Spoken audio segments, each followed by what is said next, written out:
दर्शकों, इस वक्त बहुत तेज़ बारिश आ रही थी और थोड़ी देर पहले इतनी तेज़ बारिश यहाँ पे दीक्षा भूमि में, और आपने दिन भर हमारा लाइव प्रसारण देखा है, सीधा प्रसारण यहाँ से हमने किया है। और इतनी तेज़ बारिश में भी लोगों का आना नहीं थमा, बिल्कुल लगातार ये जो लाइन आप देख रहे हैं, ये लाइन लगातार चल रही है और किसी भी प्रकार की, किसी भी व्यक्ति के चेहरे पर कोई शिकन नहीं है। इसी बीच हमें मिले उत्तर प्रदेश के पूर्व मंत्री दद्दू प्रसाद जी। बहुत बहुत स्वागत है, बहुत अच्छा लग रहा है यहाँ आपका बहुत शुक्रिया। बहुत अच्छा लग रहा है, बहुत ही ऊर्जा महसूस कर रहा हूँ, प्रफुल्लित महसूस कर रहा हूँ और बहुत ही ये धरती से, दीक्षा भूमि से प्रेरणा मिलती है कि बाबा साहब अम्बेडकर ने जो हमें रास्ता दिया, मुक्ति पथ कि लोकतंत्र 1930 में लेके आए, जो 1935 के सेकेंड इंडिया एक्ट में जिसको विधिमान्य तरीके से पूरे देश में स्थापित किया। दूसरा, उन्होंने आरक्षण दिया और तीसरा, उन्होंने देखा कि भारत का संविधान हमें दिया और चौथा हमें कि जब हमारे पास कोई और रास्ते ना हो तो हमें बौद्ध मार्ग है, बौद्ध मार्ग अपनाना होगा, बौद्ध धर्म को, और इससे इंटरनेशनल कनेक्शन हमारा बनता है। तो निश्चित रूप से ये धरती दीक्षा भूमि, और आज ही के दिन बाबा साहब अम्बेडकर ने 1956 में तो लाखों लोगों के साथ बौद्ध धर्म की दीक्षा लिया। हम लोग खुद बौद्ध हैं और हमारा पूरा परिवार, हमारे बच्चे तो अपने आप को पूरा बौद्ध मतानुसार हमारे परिवारों में पूरा संस्कार कल्चरली, तो लाखों परिवार हैं देश भर में। और इसको मानवर कांशीराम जी ने संकल्प लिया कि करोड़ों की संख्या में बदलना है। तो उन्होंने कहा कि जब 50वीं सालगिरह बाबा साहब अम्बेडकर के धर्म परिवर्तन की हम मना रहे होंगे 2006 में, तो कांशीराम जी बौद्ध हो जाएंगे, और जब कांशीराम जी बौद्ध होंगे तो उत्तर भारत में तो लगभग 5 करोड़ लोग बौद्ध धर्म की दीक्षा लेंगे। तो ऐसा उनका सपना था, पर वो सपना पूरा नहीं हो पाया। उसके पहले ही 15 सितंबर 2003 को तो उनका ब्रेन स्ट्रोक पड़ा और वो उनकी आवाज़ चली गई और उनके पैर और उनका शरीर काम करना बंद कर दिया और उनको बत्रा हॉस्पिटल में रोक लिया गया। तो इस तरीके से पूरे देश में, तो मैं कहना चाहता हूँ कि मानवर कांशीराम जी ने पर जो कर सके वो भी बहुत बेशकीमती है। जी जी, उन्होंने सोचा था कि एक पूरा भारत जो है वो बुद्धमय हो जाएगा, और एक बहुत सारे लोगों के साथ जब कोई व्यक्ति, बड़ा व्यक्ति, खासतौर से पुरोधा जो नेता होता है, क्योंकि पूरा जो समाज है वो नेताओं की तरफ देखता है, अपने पुरोधा की तरफ देखता है, कोशिश करता है कि वो उनकी तरह बने। और जैसा कि बाबा साहब ने जब बुद्ध धम्म की दीक्षा ली तो तमाम लोगों ने, लाखों लोगों ने बुद्ध धम्म की दीक्षा उनसे ग्रहण की। उसके बाद ऐसा एक नेता हमें नज़र आ रहा था कि शायद अगर वो फिर से बुद्ध धम्म की दीक्षा लेंगे तो उनके साथ भी बहुत बड़ी संख्या में लोग बौद्ध बन जाएंगे। फिर भी हम देखते हैं कि साल भर कहीं ना कहीं दीक्षा समारोह होते रहते हैं, अलग अलग जगह पे लोग दीक्षाएं लेते रहते हैं। हर साल यहाँ दीक्षा भूमि में भी लोग आते हैं और यहाँ भी दीक्षा लेते हैं। छोटे छोटे समारोह कहीं हमेशा इस जगह पर भी होते रहते हैं। उसके बावजूद हम अगर देखते हैं कि जनसंख्या में आज भी बौद्धों की संख्या उतनी नहीं है जितनी अपने नाम के पीछे बौद्ध लिखने वाले या बौद्ध की तरह आचरण करने वाले, घर में बुद्ध मूर्ति को पूजने वाले, ऐसे तमाम लोग हैं। वो सारे लोग होने के बावजूद संख्या जनसंख्या में क्यों नहीं? देखिए, मैं कहना चाहूँगा कि इसमें तथागत बुद्ध के पास हमें जाना होगा। बुद्ध के जो सील हैं, 5 सील बेशकीमती हैं। अगर इन सीलों को हम फोकस करते हैं तो हम दुनिया में आकर्षण का केंद्र बनते हैं, पर सील विहीन बौद्ध मतावलंबी कोई मतलब नहीं है। इसलिए 5 सील, और भिक्षुओं के लिए तो और ज़्यादा सील हैं। तो सील छोड़ करके हम अपनी चमक को चमका नहीं सकते हैं, हम आकर्षण के केंद्र नहीं बन सकते हैं।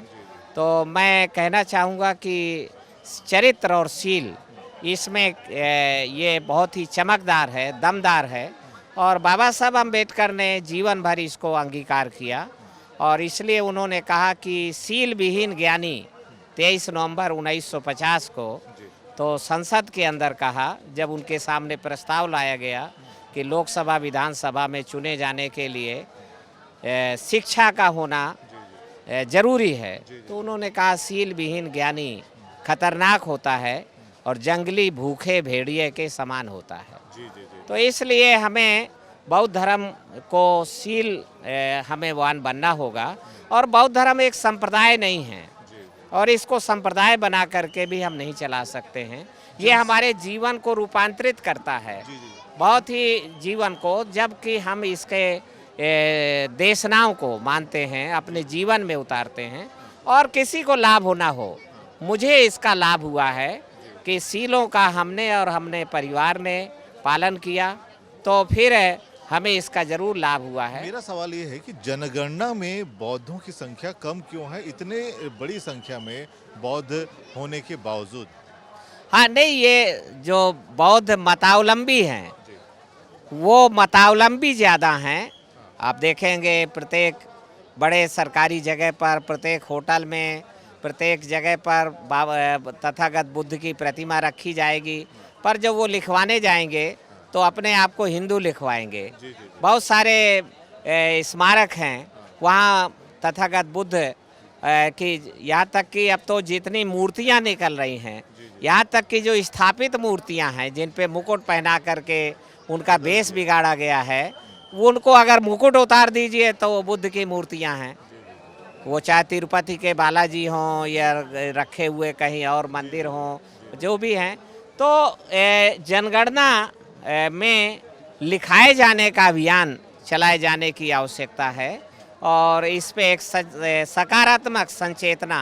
पर इससे पहले मैं कहना चाहूँगा कि लोकतंत्र को भी बाबा साहब अम्बेडकर का जो एक हथियार है उसको कामयाब बनाने के लिए जो मानवर कांशीराम जी ने अभिनव प्रयोग किए, जिसके कारण निर्धन लोग भी बड़ी संख्या में लोकसभाओं विधानसभाओं पहुँचे हैं।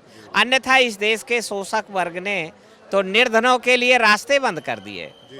धन आधारित लोकतंत्र, ये कोई लोकतंत्र नहीं है, ये तो माखौल है। तो उन्होंने निर्धनों के छोटे छोटे साधन, तो 2 पैरों का साधन, साइकिल का साधन, 2 हाथों के द्वारा वॉल राइटिंग, वाणी का साधन जीभ, तो वाणी से द्वारा उन्होंने एक जन क्रांति खड़ी की, जागृत जत्था के द्वारा एक बड़ी क्रांति खड़ी किया। फिर उन्होंने चरित्र बल और शील बल को भी स्ट्रांग बनाया, चमकदार बनाया। जनशक्ति हमारे पास बौद्धिक बल है, तो इनका उपयोग किए बिना हम भारत में पुनः जो पिछले 10 वर्षों में लोकतंत्र को कोलैप्स किया गया है और धन पर चला गया है, तो धन आधारित लोकतंत्र में शोषक वर्ग भारी है और निर्धन वर्ग कमज़ोर है। पर जो जनशक्ति है वो हमारे पास ज़्यादा है, छोटे छोटे साधनों का हमारे पास बाहुल्य है।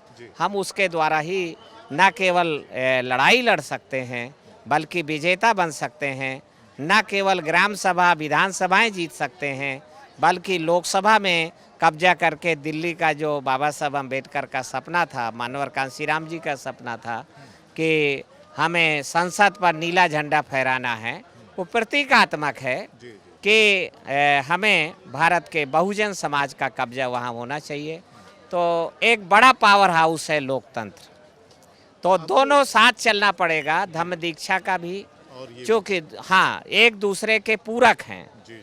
एक राजश्री के धर्म की जो है वो प्रसार भी नहीं हो तथागत सकता। बुद्ध भी लौट के आए, जब बोध प्राप्त करके प्रज्ञा उनको हासिल हुई तो उन्होंने लौट करके तमाम के राजाओं को दीक्षित किया और उनसे सहयोग मांगा और उनसे अपील किया। तो तमाम के उस समय के जो राजा थे उनमें प्रतिस्पर्धा भी बढ़ी कि बुद्ध को कौन ज़्यादा स्वागत करता है, उनके धम्म का प्रचार ज़्यादा करता है कौन। तो सारे राजाओं ने बढ़ चढ़ करके, और सबसे बड़ा तो महान सम्राट अशोक ने उस दिशा में बड़ा काम किया है। तो हम लोगों को भी इस दिशा में पुनः एक नई ऊर्जा के साथ, नई तैयारी के साथ, तो राजपाट को भी हाथ पे लेकर, और मानव कांशीराम जी ने वो प्लान बनाया 26 जुलाई 2003 को, जब यहाँ नागपुर में और कोल्हापुर में ऐलान किया कि 2006 में हम 5 करोड़ लोगों के साथ धम्म दीक्षा लेंगे।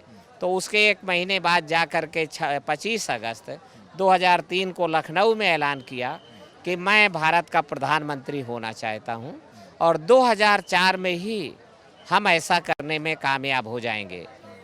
तो परंतु उसके 20 दिन बाद ही यानी 15 सितंबर 2003 को उनको ब्रेन स्ट्रोक पड़ा और उनकी आवाज़ जो सबसे मूल्यवान थी तो वो आवाज़ चली गई और वो सारा प्लान। अब ये प्लान कहाँ आपको लगता है कि कौन पूरा कर सकता है, किसकी तरफ आशा रीजनरेट करना पड़ेगा, इस पूरी मुहिम को रिवाइव करना पड़ेगा, क्योंकि बाबा साहब अम्बेडकर के द्वारा स्थापित किए गए स्तंभ वो कोलैप्स किए गए हैं और मानवर कांशीराम जी ने भी जो स्तंभ तैयार किए थे उनके ऊपर हमला हुआ। सबसे बड़ा हमला मुझे दिखाई देता है शिक्षा के ऊपर हुआ है। आपकी जो बुनियादी शिक्षा है तो पूरे देश में निर्धनों के हाथ से चली गई है। हमारे वर्ग में भी जो पढ़े लिखे लोग हैं, थोड़े से कमाते हैं और उनकी संख्या पूरे बहुजन समाज का मुश्किल से 20% हिस्सा होगी, तो वो अपने बच्चों को ठीक ठाक पढ़ाई क्वालिटी एजुकेशन दे पा रहे हैं।